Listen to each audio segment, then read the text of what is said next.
Gente, diverticulite é uma inflamação caracterizada por bolsas e quistos pequenos e salientes da parede interna do intestino que ficam inflamados ou infectados. Essas bolsas são conhecidas como divertículos. Apesar de poderem ser formados em qualquer parte do trato digestivo, como o esôfago, o estômago e o intestino delgado, são mais comuns no intestino grosso. Mas o que ocasiona esta infecção? Para conversar sobre esse assunto, eu e você vamos receber ele, que é cirurgião do aparelho digestivo, o nosso amigo Dr. Vinícius Cordeiro. Dr. Vinícius, bom dia, bem-vindo. Entra aqui em nossa salinha, doutor, bem-vindo. Prazer em conhecer, doutor. Né? Prazer foi meu. Que Deus abençoe, doutor. Quer dizer, diverticulite, doutor, ou seja, não é nada divertido. Não é nada divertido. Mas a notícia boa é que é um problema que acaba afetando uma minoria dos pacientes de um problema maior, que é ter divertículos no intestino. Entendi. Esse é um problema que é bastante comum, mas só uma pequena parcela dos pacientes acaba tendo essa complicação. Vamos conversar um pouquinho, doutor? Por favor, sente-se. Gente, o nosso doutor Vinícius já está aqui, cirurgião do aparelho digestivo. O assunto de hoje, diverticulite. Ite, a gente sabe que é inflamação, é infecção, doutor. Agora, qual é a função do divertículo, doutor? Na verdade, o divertículo ele não tem nenhuma função. Eles se formam por uma fraqueza na parede do intestino. Uma fraqueza? Sim. Nós temos vasos que nutrem o próprio intestino. O ponto onde esses vasos cruzam as camadas da parede do intestino é um ponto de fraqueza. E à medida que, com os anos que vão se passando, o nosso intestino sempre contraindo para empurrar as fezes até que cheguem a seu destino final, nesses pontos de fraqueza podem aparecer essas bolsinhas, essas bolinhas. Não depende do tipo de comida, do tipo de alimento que você está ingerindo, não depende, doutor? Sim, também depende. Tem influência, sim, de acordo com o tipo de alimentação que nós temos.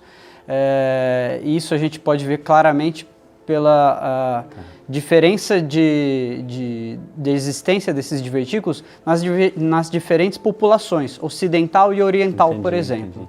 O senhor trouxe algumas imagens, vamos mostrar para quem está em casa, né? Eu até gosto demais disso, porque através do visual a gente pode ilustrar aqui o tema. Doutor, o que nós estamos vendo aqui? Então, essa, Frei Reinaldo, é uma imagem de uma colonoscopia, ou seja, é uma endoscopia que vai avaliar o intestino grosso todo. Tá. Então a gente está olhando por dentro e aqui, como a gente falou, é uma bolsinha, né, uma bolinha para fora na parede do intestino. Essa é a visão da gente olhando por dentro. Então tem os ósteos, os buraquinhos, a entrada dos divertículos, e isso a gente pode ter no intestino grosso todo. Isso, o que tem dentro aqui, doutor? Tem aqui uma água? Geralmente não tem nada ou fezes mesmo. A gente chama de fecalito, pequenas bolinhas de fezes, como se fossem pequenas pedrinhas, que podem entrar e preencher esses divertículos. E podem ficar? Podem ficar, mas algumas vezes isso pode ser uma das causas do processo inflamatório, que aí quando acontece a gente chama de diverticulite. Isso, doutor, pequenas, para a gente entender, são pequenas craterazinhas que estão formando na parede do intestino.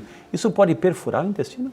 Isso pode perfurar o intestino. Na verdade, a diverticulite acontece quando a gente tem uma inflamação com micro perfurações, ou você pode ter perfurações maiores, até com extravasamentos de fezes para a cavidade. O senhor falou assim que tem essa questão. Tem um fator hereditário também?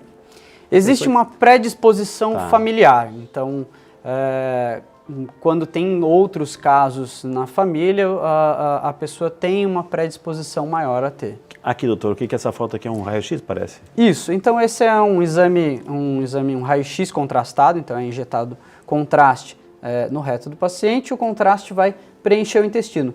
Aqui a gente está mostrando o que são essas bolsinhas, olhando agora do lado de fora. Parece enfeite de Natal, não tem nada a ver, né? Parece um enfeite de árvore de Natal mesmo. Mas aqui a gente vê, então, as bolsinhas que a gente estava olhando por dentro, o orifício da bolsinha, e a gente vê uma espécie de hérniazinha, doutor? Isso, como se fossem pequenas hérnias na parede do intestino. E pode perfurar, doutor? Pode perfurar. O senhor falou assim antes que tem assim, cuidado com o alimento, eu até perguntei do alimento. Que tipo de alimento assim, pode provocar ou pessoa que tem essa predisposição tem que evitar? Então, essa é uma pergunta bastante importante porque talvez seja a medida mais importante para que a gente evite ter esse tipo de complicação. Então, a primeira coisa é que ter divertículos no intestino é um problema bastante comum, mesmo se você comer direitinho. Tá. Alguns estudos mostram que conforme os anos vão passando, a gente vai soprando mais velhinha no aniversário, vai aumentando a chance de ter divertículos no intestino. Até 60% das pessoas com 60 anos de idade podem ter isso.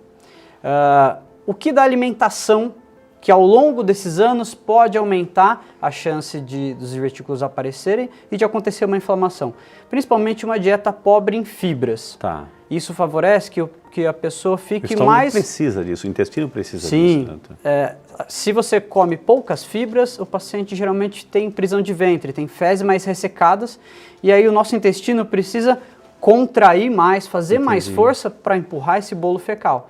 E é fazendo força que nos pontos de fraqueza vão aparecer os divertículos. Isso dói? A pessoa tem dor de barriga, doutor, tem diarreia? Como é que eu sei que eu tenho isso? Os sintomas de ter divertículo são difíceis de você bater o martelo que são exatamente do divertículo, porque eles se confundem bastante com sintomas de prisão de ventre e também com outro problema que chama síndrome do intestino irritável. Mas a diverticulite é um problema agudo, é uma inflamação aguda. E aí sim é mais fácil de você identificar, porque como os divertículos normalmente estão localizados no lado esquerdo, no quadrante inferior esquerdo do abdômen, é ali onde geralmente se localiza a dor. É uma dor tipo uma cólica, mas que não vai embora, é uma dor persistente ao longo dos dias e pode estar associado a outros sintomas, enjoo, vômitos, paciente, se ele tem perfurações, o paciente pode ter febre, sintomas de um abscesso. Então, essa foto exemplifica, então, o processo inflamatório começa no divertículo, mas ele se estende para o intestino, para a parede do intestino, pode pegar naquela região inteiro, toda. Doutor? Não. Geralmente o processo... Só naquele quadrante ali que Só naquele quadrante. Agora, se você tiver uma perfuração, aí você pode ter complicações para a cavidade abdominal. Entendi. E a gente percebe que é na reta final já, doutor, assim, né? Isso. É na reta final do intestino delgado, já indo pro grosso aí, doutor. Isso. Então aqui no intestino grosso a gente tem do lado direito o cólon ascendente, do lado esquerdo descendente, e aqui ele faz um S do Senna. A gente chama de cólon sigmoide. É aqui onde se localizam a maioria dos divertículos. Então é aqui que geralmente o paciente tem a dor e as complicações nessas quadros de inflamação aguda. Agora, o perigo então pode, com o passar do tempo, a pessoa pode se tratar de uma coisa. Medicamento, por exemplo, assim, o uso abusivo de medicamento pode levar a quadros assim, doutor? A ciência não conseguiu comprovar exatamente uma relação entre diverticulite e alguns medicamentos. Mas o uso de alguns anti-inflamatórios e corticoides pode aumentar o risco de outra complicação dos divertículos, que são sangramentos. Sangramento intestinal. É doença de gente grande ou uma criança pode ter, um adolescente pode ter, doutor? Muito raro que crianças ou adolescentes tenham divertículos e a complicação que é a diverticulite. É muito mais comum e os estudos mostram que aumenta a chance de você ter esse quadro de inflamação acima dos 60 anos de idade. Então é um problema mais da população mais velha. Diverticulite é uma inflamação dos divertículos, que são pequenas bolsinhas, pequenas bolinhas que aparecem. O lugar mais comum é no nosso intestino grosso do lado esquerdo. Intestino grosso, nada delgado, grosso. Né? Até pode ter no intestino delgado, mas é muito mais raro. E é próprio assim, das pessoas com mais idade já, né? Sim, sim. Esse é um problema que costuma aparecer já quando a gente já tem um pouquinho mais de idade. E se comer pouca fibra, corre o risco de ter. Sim, sim. Então, uma dieta com pouca salada, fruta, legumes, uma dieta rica em comida muito industrializada e gordurosa, o que é comum aqui no nosso ocidente, e uma dieta com baixa ingestão de líquidos também. Se a gente toma pouco líquido, a gente tem uma tendência às fezes ficarem mais ressecadas. Doutor Vinícius, as pessoas também já estão interagindo conosco, mandando suas perguntas aqui pelo nosso WhatsApp. A Abiá Nogueira, de Cachoeira do Itapemirim, Espírito Santo. Obrigado, Abiá, Deus te abençoe. Que bom que você está conosco, viu? Minha avó dizia que comer pipoca dava diverticulite. É verdade isso, doutor? Pergunta a Biá. Olha, Ferdinando, eu estava rezando para que alguém perguntasse isso. Acho que essa é a pergunta mais comum que a gente acaba escutando no consultório, né? Se o problema acontece porque alguma coisa entra naquela bolsinha, causa uma obstrução ou uma microperfuração, por que uma pipoca ou piruá, né, não pode entrar lá e causar esse problema, né? Então, por muito tempo se recomendou que pacientes que tivessem divertículo não ingerissem nada que tivesse semente. Não só pipoca, não pode comer semente de goiaba, tomate, nada disso. Para não ter o perigo de entrar ali. Exatamente. Bom, o que a ciência mostra, né? Se a gente for procurar trabalhos, estudos, ninguém nunca conseguiu provar que uma ingestão de sementes aumentasse o risco de diverticulite. Na verdade, alguns trabalhos até mostram que diminui o risco, porque quem come semente come mais fruta, fibras, saladas. Entendi. Então isso é mito. Mito. Oh, que bom. Quem tem pode comer à vontade, não precisa mais passar vontade. Isso é bom. A próxima pergunta aqui, ó, pode comer pipoca, minha gente. O Luiz Assis Nobre de Mafra, Santa Catarina. Bom dia, Luiz, que bom que você está conosco aí representando Mafra. Quem tem diverticulite pode fazer lavagem intestinal? Pergunta o Luiz, doutor. Ótima pergunta, Luiz. Bom dia. Bom, a diverticulite é um problema que frequentemente faz com que o paciente vá ao pronto-socorro, né? Geralmente por uma dor abdominal. E muitas vezes essa dor abdominal pode ser só por uma prisão de ventre. Fazer a lavagem, então, pode resolver o problema? Geralmente não, tá? E na verdade pode piorar. Se o problema acontece por uma microperfuração, o que é a lavagem intestinal? Passa uma sonda através do ânus no reto e é injetado líquido para amolecer as fezes. Isso aumenta a pressão ali dentro do intestino. Se você tinha uma microperfuração, essa micro pode virar uma perfuração maior. Ou às vezes você tem uma perfuração bloqueada e quando você injeta esse líquido lá dentro, você vai desbloquear e acontecer um vazamento de fezes para a cavidade abdominal. Então, se você realmente suspeita que o paciente possa ter diverticulite, não se deve fazer de forma alguma uma lavagem intestinal. Doutor, o Abraão Teles, nome bíblico, é Abraão Teles de Barra Mansa, Rio de Janeiro. Bom dia, seu Abraão, que Deus abençoe. Muito obrigado por estar assistindo o nosso programa, viu? Como evitar o aparecimento desse tipo de doença, doutor? Como evitar? Qual é a lição de casa aí, doutor? Ótimo. A gente tem que pensar nos fatores de risco para ter essa doença, para conseguir evitar. Então, quais são eles? Além da alimentação, ingerindo bastante fibras, tomando bastante líquido, outras medidas que nos ajudam a manter o intestino em dia. Por exemplo, uma atividade física regular. Essa é uma forma de diminuir a chance dos divertículos aparecerem. Manter o peso em dia, ou seja, lutar contra a obesidade, manter uma alimentação evitando a obesidade, essas são as principais medidas para se evitar que se tenha esse tipo de complicação. O Valdisney Souza, de Salvador, Bahia. Obrigado, Valdinei, que Deus te abençoe, que bom que você está conosco aqui em Salvador.